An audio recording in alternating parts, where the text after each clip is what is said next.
Olá pessoal, bem-vindos ao conteúdo sobre a história do vestuário.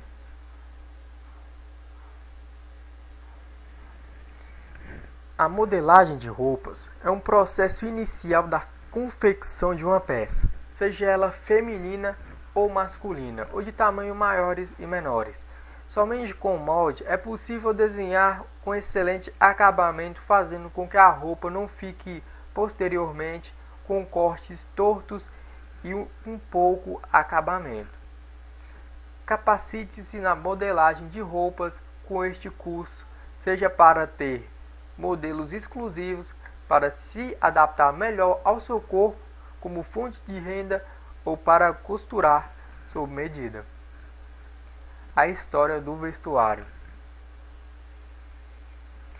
Não se sabe exatamente quando surgiram os primeiros tipos de roupas, mas estima-se que as primeiras formas de vestuário surgiram no período paleolítico, sendo utilizadas peles de animais para proteção contra o frio ou como demonstração de poder dos caçadores pré-históricos. A maioria dos registros que se tem sobre o uso de roupas é proveniente das artes antigas, como esculturas e pinturas. No Egito Antigo, poucas pessoas usavam roupas, apenas adultos de famílias de alta classe, pois as roupas eram um indicativo de riqueza. Nos tempos primordiais, os homens vestiam um tipo de tecido que envolvia o quadril como se fosse uma fralda, ou uma curta saia, e as mulheres um tipo de vestido atado às costas e que deixava os seios à mostra. Os persas foram um dos primeiros povos a cortar e ajustar medidas das roupas, em vez de simplesmente vestir pedaços de tecidos.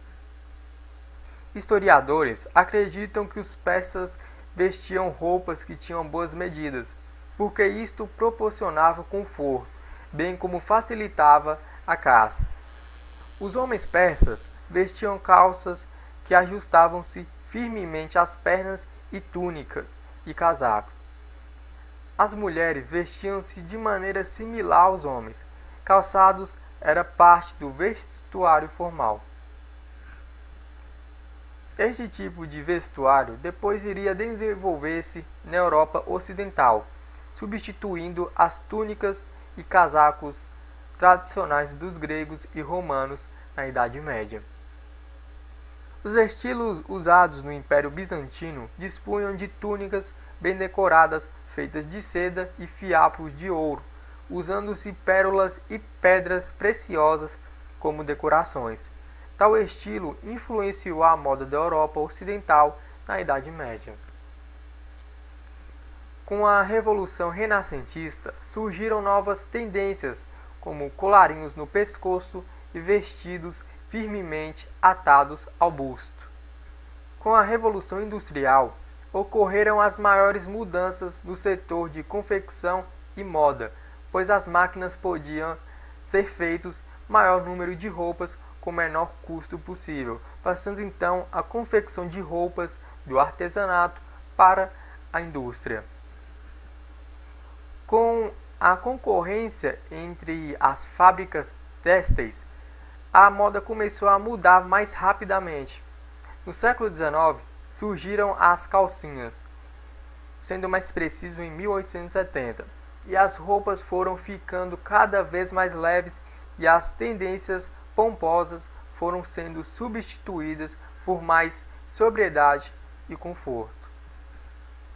Mas durante toda a evolução dos vestuários, bem como em todas as outras coisas, as altas classes tinham tendências diferentes das baixas, além das diferentes diretrizes dadas pelas religiões e culturas de cada povo, diferindo assim as tendências orientais e ocidentais, puritanas e católicas, por exemplo. No século XX, com a Primeira Guerra Mundial, que fez com que todo o material possível fosse economizado, as saias tornaram-se mais curtas e flexíveis. Na década de 1930, as saias tornaram-se mais largas para ficarem mais curtas. Grandes vestidos foram populares na década de 20.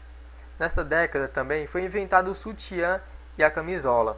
Na década de 40, calças ficaram populares entre as mulheres.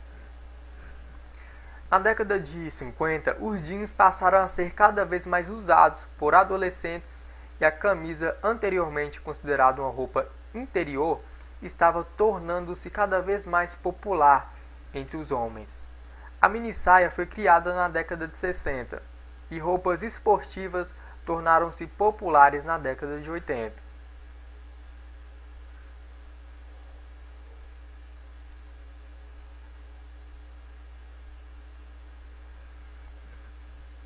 Trajes masculinos. Esporte: camisa sem gravata ou suéter de malha, esporte completo. Acrescenta-se o blazer ou paletó esportivo acompanhado de gravata esporte, passeio completo. Terno padrão, único para homens mais formais. E recepção: o terno escuro, camisa branca e gravata discreta. Rapazes ou homens jovens que queiram sair mais descontraídos tendem a abolir a gravata usando camisa lisa e camiseta branca.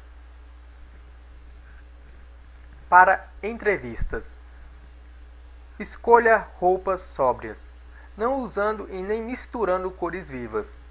O sapato deve combinar com o cinto e nunca use meias claras com calças escuras. Trajes femininos. Esporte: calça comprida, bermuda, saia e blusa. Não se deve usar este tipo de roupa em cerimônias oficiais. Esporte completo. São os tires, vestidos e chemiché. Passeio completo. Usa-se vestido, tire, sapato, scarping. Pode acompanhar uma bolsa pequena combinando com o sapato ou cinto. Recepção: o traje de recepção é feito por vestidos de dupiés, saia, blusa ou tailor, em tecidos nobres. Para entrevistas, evite roupas decoradas ou curtas. Prefira roupas sóbrias e discretas. Evite as roupas de tecidos transparentes ou muito justas. Tipo físico: além da ocasião em que a roupa será usada, deve também levar em consideração o tipo físico ou biotipo do cliente a fim de fazer com que a roupa lhe caia bem.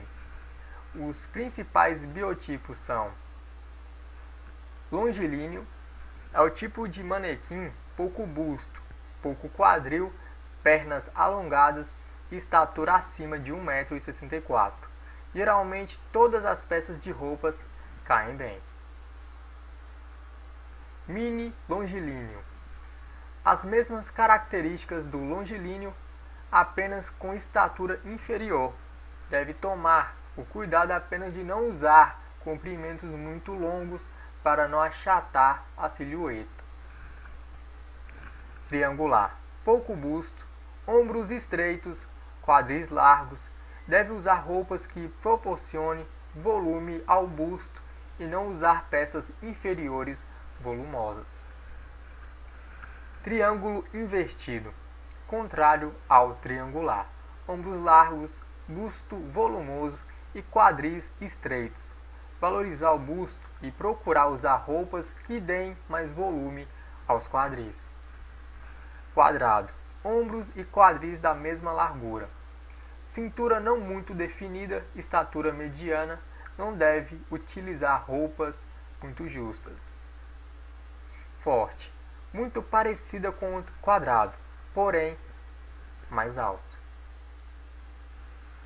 História da modelagem. Foi por volta do século XII que ocorreu considerável melhoria de execução das vestimentas, cabendo aos homens o ofício de cortador, que para chegarem ao título de mestres se dedicavam de corpo e alma.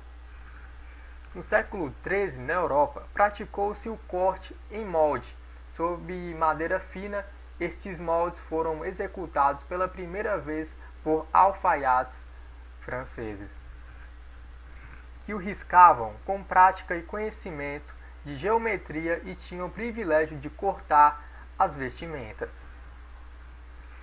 A análise do corpo humano vem sendo feita desde as civilizações mais antigas. Polideto, que era ligado às artes gregas, passando por Leonardo da Vinci, que aperfeiçoou os estudos de anatomia e da sua íntima ligação com a geometria. O molde é um diagrama geométrico que, após sua elaboração, toma a forma do corpo. Modelagem são os detalhes e efeitos do modelo desejado e desenvolvido no molde. A partir de então, a moda impõe modelos e trajes elaborados, resultando em modelagens complexas, exigindo aprimoramento da arte, surgindo assim o corte masculino e o feminino. Pessoal, muito obrigado pela atenção e até a próxima aula.